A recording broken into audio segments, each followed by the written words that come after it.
Graça e paz, povo de Deus, como vocês estão? Aqui é o pastor Márcio Paulo e você está no seu portal bíblico. Vamos dar sequência hoje na nossa reflexão para o primeiro trimestre de 2021 para a classe de adultos, lições da CPAD comentadas pelo pastor Ezequias Soares, onde estamos falando a respeito do verdadeiro pentecostalismo. E hoje a nossa 12ª reflexão. Quero deixar o card aqui com todas as lições anteriormente publicadas. Sabe qual trabalho você tem? De apertar o play apenas e ser edificado por tão ricas reflexões. Vamos orar e após a nossa oração iremos fazer todas as leituras relacionadas ao nosso assunto proposto para agora. Senhor, a Ti clamamos e suplicamos pela pessoa bendita do Teu Espírito, que neste momento o Senhor possa tomar cativa a nossa mente e trazer a Tua boa instrução e que este aprendizado seja pleno e abundante em todos os dias da nossa vida. É o que nós Te pedimos e o fazemos em nome de Jesus. Amém. Vamos fazer então as leituras do nosso assunto proposto para hoje. Se você está aqui pela primeira vez, meu muito obrigado, que o Senhor possa abençoar a sua vida. Eu peço que você possa se inscrever no nosso canal, ativar o sino das notificações, deixar o seu like, o seu comentário abençoado. Você tem liberdade para nos ajudar a disseminar essa semente boa, esta semente do bem, compartilhando o nosso conteúdo nas suas mídias sociais, no seu grupo eclesiástico, no seu grupo familiar, e abençoe quem você ama através de uma reflexão da palavra de Deus. Veja o texto áureo proposto para esta lição, a 12ª lição, primeiro trimestre de 2021, lições da classe de adultos da revista da CPAD. O texto áureo está no Evangelho de Mateus, capítulo 28, versículo 19, que diz: "Portanto, ide, fazei discípulos de todas as nações, batizando-os em nome do Pai e do Filho e do Espírito Santo." O tema desta lição é a urgência do discipulado. A nossa verdade prática diz: chamamos de discipulado na fé o aprendizado de um discípulo por meio de seu mestre na igreja, para ajudar a desenvolver o seu crescimento espiritual. E a nossa leitura bíblica está justamente no Evangelho de Mateus, capítulo 28, versículos 16 ao 20, e também no livro de Atos dos Apóstolos, capítulo 2, versículos 42 ao 47. E eu gostaria de fazer a leitura destes textos juntamente com você. Dá um pause e acompanhe então a leitura do texto sagrado. "E os 11 discípulos partiram para a Galiléia, para o monte que Jesus lhes tinha designado, e quando o viram, o adoraram, mas alguns duvidaram. E chegando-se Jesus, falou-lhes, dizendo: É-me dado todo o poder no céu e na terra. Portanto, ide, fazei discípulos de todas as nações, batizando-os em nome do Pai e do Filho e do Espírito Santo, ensinando-os a guardar todas as coisas que eu vos tenho mandado, e eis que eu estou convosco todos os dias até a consumação dos séculos. Amém. E perseveravam na doutrina dos apóstolos, e na comunhão, e no partir do pão, e nas orações. E em todo a alma havia temor, e muitas maravilhas e sinais se faziam pelos apóstolos. E todos os que criam estavam juntos e tinham tudo em comum, e vendiam suas propriedades e bens e repartiam com todos, segundo cada um havia de mister. E perseverando unânimes todos os dias no templo e partindo pão em casa, comiam juntos com alegria e singeleza de coração, louvando a Deus e caindo na graça de todo o povo. E todos os dias acrescentava o Senhor à igreja aqueles que se haviam de salvar." Estes, pois, foram os textos que irão fundamentar nossa reflexão a partir deste momento. Lições, como já disse anteriormente, comentadas pelo pastor Ezequias Soares. Esta lição, lição de número 12, será ministrada precisamente no próximo dia 21 de março do ano em curso, do ano de 2021, com este tema, a urgência do discipulado. Nós temos um objetivo geral proposto para esta reflexão, que diz esclarecer a urgência do discipulado. E para cada um dos 3 pontos aqui abordados, um objetivo específico. E o primeiro deles, conceituar então o que é discipulado. O segundo, elencar o tripé do discipulado, que são justamente palavra, comunhão e serviço. E o terceiro objetivo específico, mostrar que é o discipulado que gera um crescimento sadio para a igreja. O ponto central desta reflexão diz que discipular é atuar no crescimento e desenvolvimento do cristão. Eis aí uma verdade, creio eu, absoluta que já está aqui diante de nós, dentro do contexto proposto para hoje. Que você em classe, aluno, esteja reverente, atento àquilo que o Espírito Santo deseja falar. Você, professor, tenha uma boa aula, uma boa classe e que você possa ser uma ferramenta poderosa de Deus para instruir seus alunos. O discipulado acompanha a pregação do Evangelho desde o princípio e é de fundamental importância como base inicial na formação cristã a este que chamamos de novo convertido. A forma que a igreja local vai desenvolver este discipulado vai ajudar, vai somar na formação deste cristão, e não apenas para a sua vida cristã, mas para a sua vida em todas as áreas de sua vida, melhor dizendo, né? Ajuda e auxilia também na formação deste caráter enquanto cristão. Então nós temos 3 pontos aqui que serão abordados. O primeiro, então, conceituar o que é discipulado. O segundo ponto, falar justamente desse tripé do discipulado que está relacionado com a palavra, com a comunhão e com o serviço. E o terceiro ponto que será estudado, o discipulado e o crescimento da igreja. Então, o que é discipulado? É importante que saibamos e que este conceito esteja bem vivo dentro da sua mente. Então, o termo discipulado vem de discípulo, que significa aprendiz, um aluno, um seguidor. E isso vale no âmbito secular e também no âmbito religioso. Qualquer sentido desse termo se aplica também dentro do contexto cristão. Então, o discípulo, o termo então se aplica com frequência e é visto com muita frequência agora nos evangelhos aqueles que são chamados os seguidores de Jesus, os discípulos de Jesus. Disso segue o discipulado, então, ensino para ser seguidor de Cristo, ou seja, é um ensino básico, trivial para o novo convertido desenvolver-se e buscar este desenvolvimento espiritual. Trata-se de instruções que abrangem vários aspectos da vida do indivíduo, na área espiritual, na área emocional, na área social, em todos os âmbitos da nossa vida. É importante que sejamos instruídos e o discipulado vem justamente a calhar, porque vai nos atingir em todos os aspectos da nossa vida.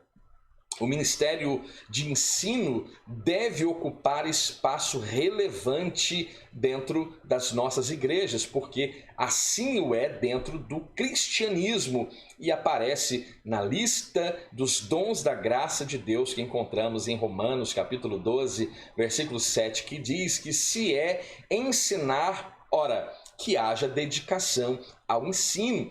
O estudo sistemático da palavra, aquele que deseja ser mestre, aquele que deseja ser aquele que instrui, é necessário que haja este ensino sistemático, que haja esta aplicação para que você tenha plena e total habilidade para ser este que instrui.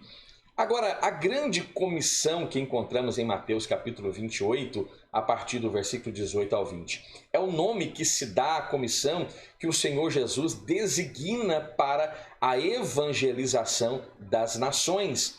O verbo, e isso é importante salientar, que o verbo ali ensinar e ensinai todas as nações, né, está justamente relacionado ao mesmo, ou equivale ao aspecto da expressão que façam discípulos de todas as nações, discipulando-os, né, instruindo-os, ensinando-os a guardar todas as coisas, né, e receber a garantia que este Cristo está conosco até a consumação dos séculos. Então, fazer discípulo e discipular está relacionada com a palavra ensinar, que está dentro deste contexto do Evangelho de Mateus, capítulo 28, versículo 19, a parte A do texto.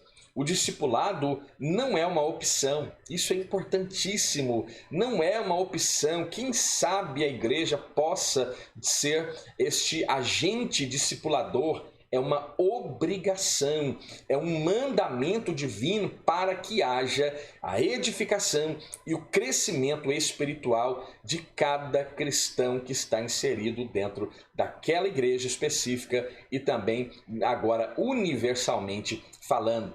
Além do discipulado, ele também ordenou que esses novos discípulos guardem o que aprenderam. Então não basta apenas ouvir, não basta de fato ser apenas ouvintes da palavra, mas sermos aqueles que vivem esta palavra na nossa vida prática cristã. Então, para que isso aconteça, eu preciso guardar esta palavra, eu preciso que ouçam a palavra e que guardem a palavra em seu coração. Porque o texto diz, ensinando-os a guardar todas as coisas que eu vos tenho mandado. Guardar o quê? Que todas as coisas são essas, as instruções, as doutrinas prescritas pelo nosso Senhor e Salvador Jesus Cristo. Ou seja, as doutrinas e os pontos doutrinários que o próprio Cristo ensina.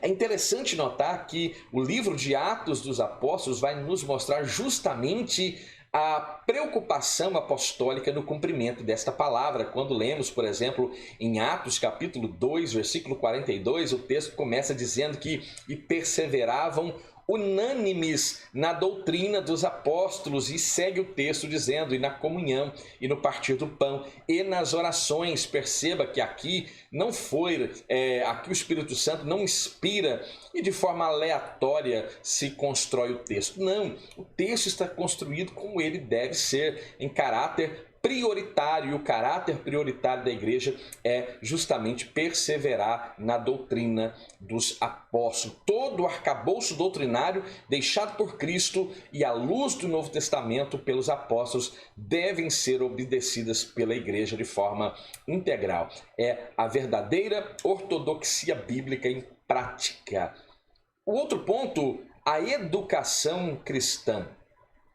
A doutrina dos apóstolos, que falamos há pouco, que aquela igreja primeva, emergente de Atos dos Apóstolos, estavam perseverando unânimes nessa doutrina, está dentro do corpo doutrinário que Jesus ensinou aos seus discípulos durante o seu ministério terreno e que depois o Espírito Santo também se encarrega de orientá-lo. Quando lemos em João capítulo 14, versículo 26, o texto diz que aquele Consolador, o Espírito Santo, que o Pai enviará em meu nome, Jesus está dizendo, esse vos ensinará todas as coisas e além de ensinar, ele também vai fazer com que vocês se lembrem de tudo quanto vos tenho dito.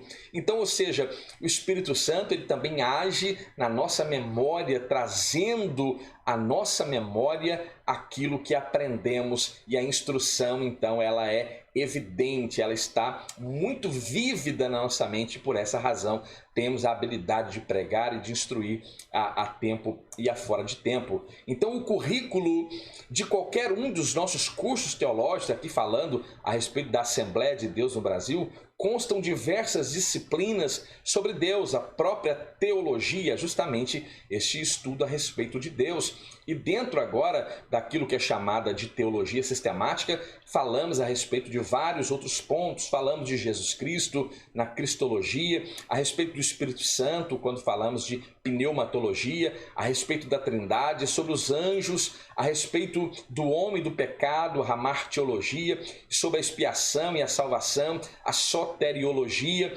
sobre a morte, sobre a ressurreição dos mortos, sobre a vinda e sobre a igreja. Jesus falou e ensinou sobre tudo isso e também falou a respeito de muitas outras coisas que o cristão deve praticar no dia a dia. Vida cristã, abra um parêntese dentro da sua classe de escola bíblica dominical. Vida cristã não é somente aquilo que você apresenta dentro da igreja. Vida cristã precisa estar também inserida dentro da sua casa, nos seus relacionamentos familiares, dentro do seu ambiente de trabalho, com seus relacionamentos interpessoais, em todas as áreas da nossa vida. Nós podemos e devemos evidenciar que somos cristãos. Ora, afinal somos templo do Espírito Santo e este Espírito Santo glorioso, consolador, habita em nós e, ora, devemos evidenciar aquilo que ele produz em nós. E o que ele produz, senão amor, gozo, paz, longanimidade, benignidade, mansidão, temperança, domínio próprio, fé. Veja, tudo isso são características na vida do indivíduo que tem o Espírito Santo de Deus. Um outro ponto importante e o segundo ponto já da nossa reflexão, este tripé do discipulado. Este tripé, formado por 3 características importantes que são palavra, comunhão e serviço. Essa trilogia aqui apresentada era marca da igreja em Jerusalém logo após o Pentecostes. Isso vai influenciar a maioria das igrejas de todos os lugares, de todos os tempos e épocas, e continua influenciando e continua sendo importante este exemplo para os dias atuais. Agora vamos falar um pouco da palavra. A palavra tão ignorada em muitos púlpitos, muitos querem cantar e às vezes cantam de forma maravilhosa, lindamente, mas quando o cântico acaba não há uma aplicação de vida cristã. De fato, músicos que são exímios músicos, mas que não possuem comunhão e intimidade com Deus. E tudo está sendo relativizado e é importantíssimo que isso não seja relativizado. Isso é uma coisa muito séria. Então, a palavra é o fator preponderante, primordial. Ora, a fé vem por ouvir a palavra.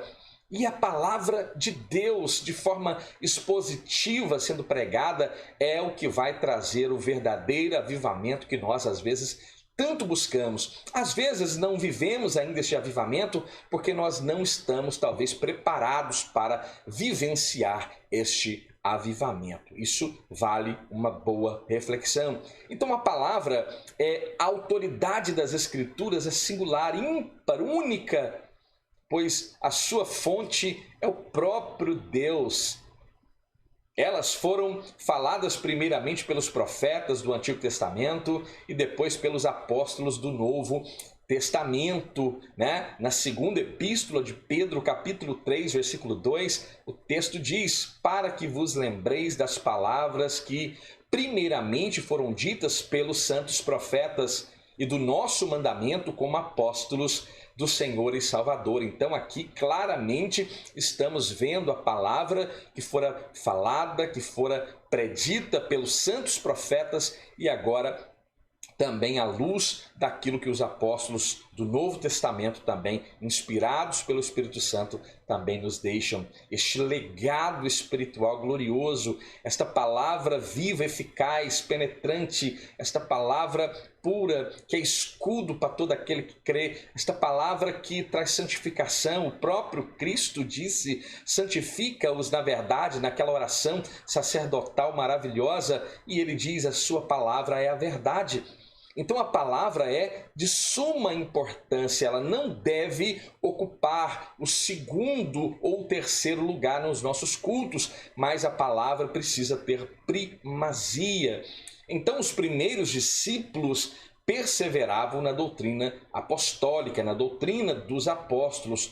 Isso quer dizer que eles continuavam no aprendizado sob comando dos apóstolos. Esse ensino tinha uma base. Qual era a base? A base estava dentro da própria palavra, naquele tempo, naquele contexto, a palavra existente, o cânon já estava fechado do Antigo Testamento, mas também eles estavam agora tendo a experiência dos apóstolos, que recebem também esta revelação diretamente de Jesus durante o seu ministério terreno. E depois do dia de Pentecostes, a atuação do Espírito Santo de Deus também inspirando homens para que o legado bíblico escriturístico fosse nos agora deixado. Isso é muito importante. Então, veja, na atualidade nós não temos apóstolos, mas existem tantos apóstolos aí Brasil afora, mas é uma verdade. Apóstolos nos moldes bíblicos não existe. Você pode procurar, você pode se nominar apóstolo, mas no padrão bíblico de autoridade não existe nenhum nos dias atuais. Então, no entanto, eles ainda nos ensinam pela palavra de Deus, a Bíblia Sagrada. A Bíblia Sagrada, a Escritura, a nossa regra, o nosso manual de fé, que nos mostra, nos ensina, nós cantamos. Eu gosto muito de fazer essa analogia, que nós cantamos e gritamos e choramos, dizendo que queremos conhecer a Jesus. E o conselho aqui, deixe que vos fala, quer conhecer Jesus? Então vá para a palavra. Ali o Senhor se apresenta, Cristo se apresenta. Na verdade, Cristo é o cerne de toda a Escritura. Do Gênesis ao Apocalipse, nós podemos dizer com toda certeza e convicção, Cristo é o centro de toda a Santa Escritura.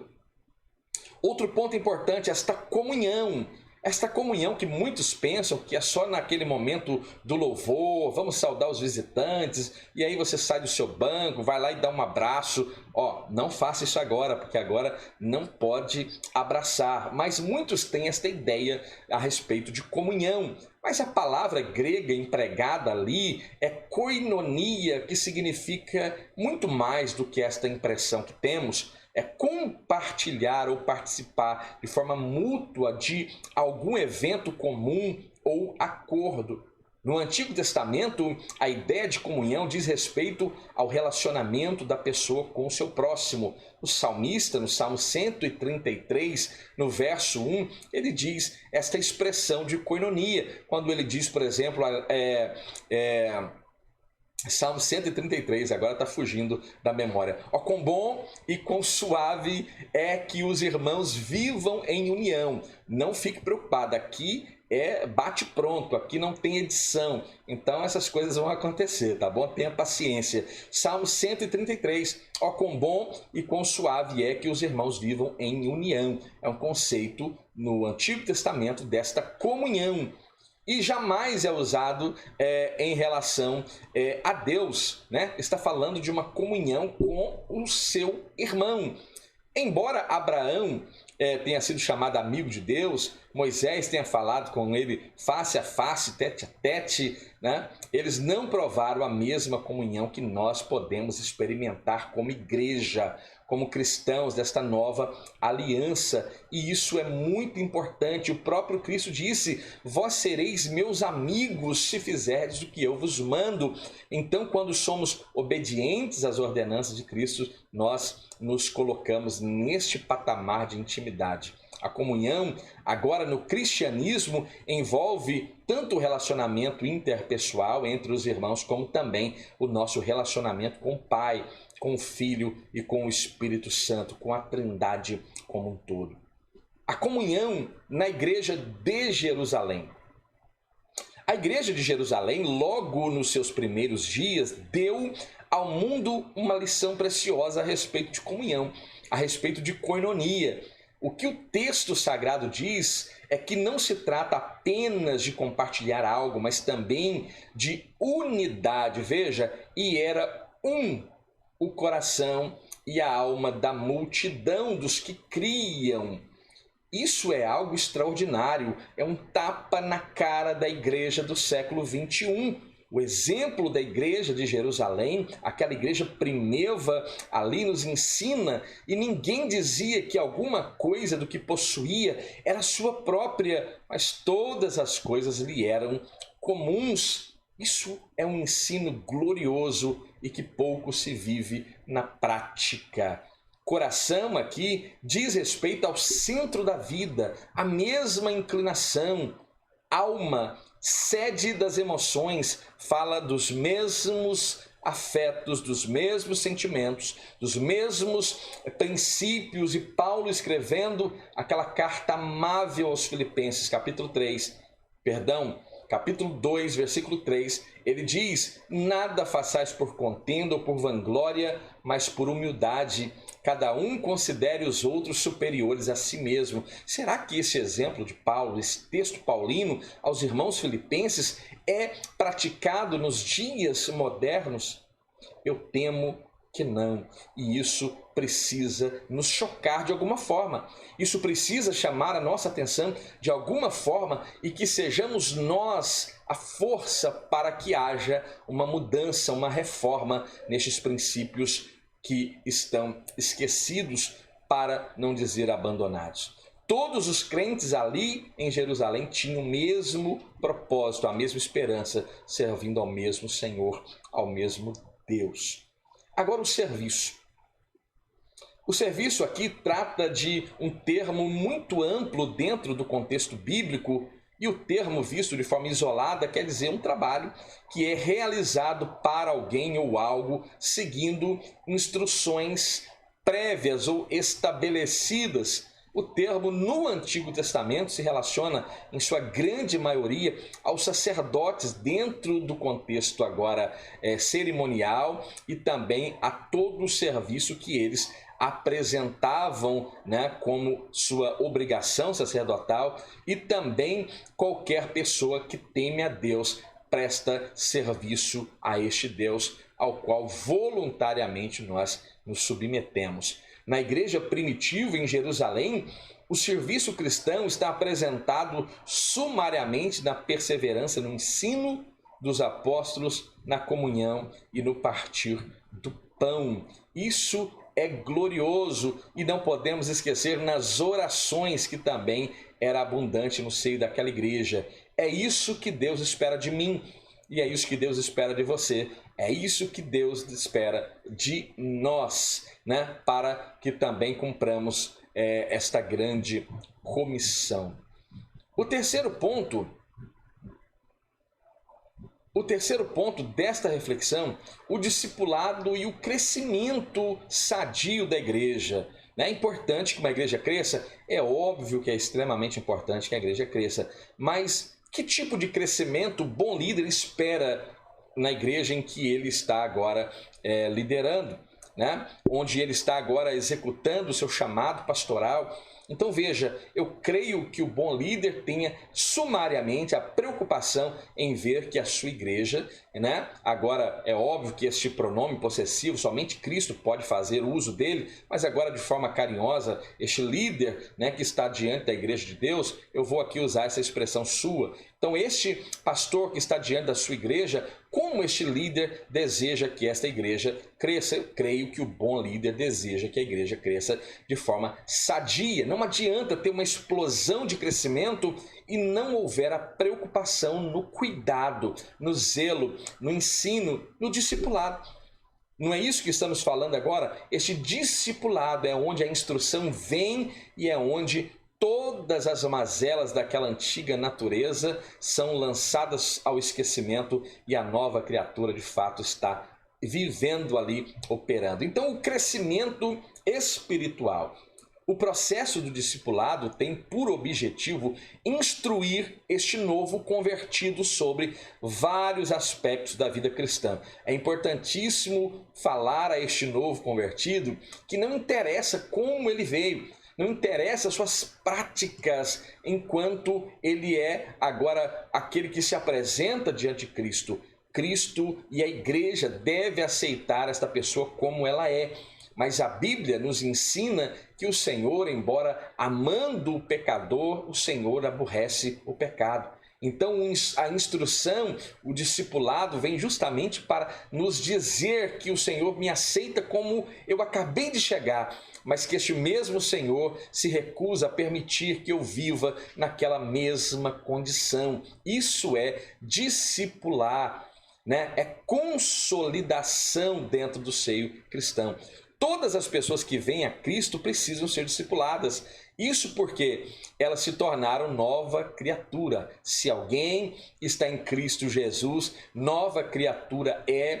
As coisas velhas já se passaram, eis que tudo se fez novo. Segunda carta de Paulo aos Coríntios, capítulo 5, versículo 17. O profeta Isaías também diz que o Senhor desfaz as nossas transgressões, dos nossos pecados não se lembra. Torna-te para mim, diz o Senhor, dentro do contexto de Isaías, porque o Senhor é aquele que remiu. Então veja, há essa necessidade. Quando nós nos comportamos assim, aquilo que está lá em Miqueias, capítulo 7, 19, fica evidente quando ali o texto sagrado diz que o Senhor tornará-se a piedade de nós, subjugará as nossas iniquidades e lançará os nossos pecados no mais profundo do mar. Você sabe onde? É o ponto extremo mais baixo da terra, é justamente no mar, na fossa das Marianas, onde possivelmente ultrapassam os 11.000 metros de profundidade. Então, quando nos tornamos uma nova criatura, também passamos a viver uma nova experiência em Cristo. Isso precisa ser ensinado para que haja o quê? Haja crescimento. Crescimento espiritual, amadurecimento, Porque não adianta crescer desordenadamente, mas importa que cresçamos como Samuel crescia. Cresçamos e que cresçamos de que forma? Segundo de Pedro, capítulo 3, 18. Crescei na graça e no conhecimento do Senhor e Salvador Jesus Cristo. O crescimento numérico, o processo de discipulado vai proporcionar também este crescimento numérico, Além do crescimento espiritual, que é, sem sombra de dúvida, o mais importante, o crescimento numérico também é uma consequência de tudo aquilo que estamos falando nas lições anteriores, A respeito da evangelização, da obra missionária, e agora a igreja começa a crescer, o discipulado, a consolidação, então há um crescimento sadio, o crescimento espiritual e o crescimento numérico também acompanha, O apóstolo Paulo, por exemplo, ele faz questão, quando plantou diversas igrejas na sua primeira viagem missionária, depois ele faz questão de ir passando por aquelas localidades, algumas plantando novas igrejas e em outras apenas para consolidar, para treinar os obreiros para a seara do Senhor. Em Éfeso mesmo, ele vai dedicar mais de 3 anos do seu ministério à igreja e aos irmãos Efésios. Isso é um exemplo de Paulo. Paulo é, sem sombra de dúvida, um dos maiores exemplos e talvez o maior missionário que já permeou nessa terra. O exemplo agora da igreja de Antioquia, uma igreja que crescia, Nós vamos ver que até o foco está agora sendo deslocado para a igreja de Antioquia na Síria, justamente lá que os irmãos foram de forma pejorativa até mesmo chamados de cristãos. Ali nós recebemos esta alcunha daqueles que seguem a Cristo sendo chamados de cristãos, não de forma elogiosa, mas de forma jocosa. Então veja, aquela igreja crescia e era uma igreja onde haviam muitas pessoas de origem gentílica que são identificadas como gregos. Os apóstolos de Jerusalém enviam para lá Barnabé, que vai constatar o crescimento daquela igreja e também se deparando com aquele grupo de gregos convertidos, ele justamente concluiu que havia uma ferramenta poderosa que poderia ser usada com excelência naquele lugar, e ele vai justamente lá em Tarso, na Cilícia, e vai justamente convocar o apóstolo Paulo, ali ainda chamado dentro do contexto de Atos dos Apóstolos, de Saulo de Tarso, e ali, veja, ele busca o apóstolo Paulo e o leva para a igreja de Antioquia, na Síria. Que coisa gloriosa, eu gosto muito de falar nisso, porque todos nós precisamos de um Barnabé na nossa vida. Como Barnabé foi importante na vida e no ministério do apóstolo Paulo. Então, estando na igreja de Antioquia da Síria, começaram a discipular a igreja durante todo um ano, se dedicando ao ofício, àquele trabalho, e desde muito cedo, na história do cristianismo, a igreja se preocupa com o discipulado. E ali, naquela igreja de Antioquia da Síria, no meio de uma reunião de oração, uma oração de fogo, numa reunião de poder, de comunhão, extraordinária com Deus, o Espírito Santo então dá uma ordem para que se separasse a Barnabé e a Paulo para uma grande obra, que é aqui o início da grande jornada missionária do apóstolo Paulo. Tudo através deste discipulado que era necessário na igreja de Antioquia da Síria. E o apóstolo Paulo, vai fazer a sua primeira viagem com Barnabé, depois as viagens com Silas, e o nome de Deus é glorificado em cada etapa da vida e ministério do apóstolo Paulo. O discipulado é uma característica do ministério de Paulo. Como fora, sem sombra de dúvida, também uma marca do ministério do próprio Cristo. Deus tem interesse no nosso bem-estar social e espiritual. Nunca pense algo contrário disso. Isso vale para a igreja, para toda a sociedade. A educação dentro dos princípios e bases sólidas do cristianismo é importante, sabe por quê? Porque além dos valores espirituais, também constrói e contribui para a construção de uma sociedade civilizada. A base dos valores morais e espirituais está diante de nós, a palavra de Deus, a palavra que é viva, que é eficaz, esta palavra que é o alimento mais sólido e substancioso que podemos exigir para o nosso dia a dia.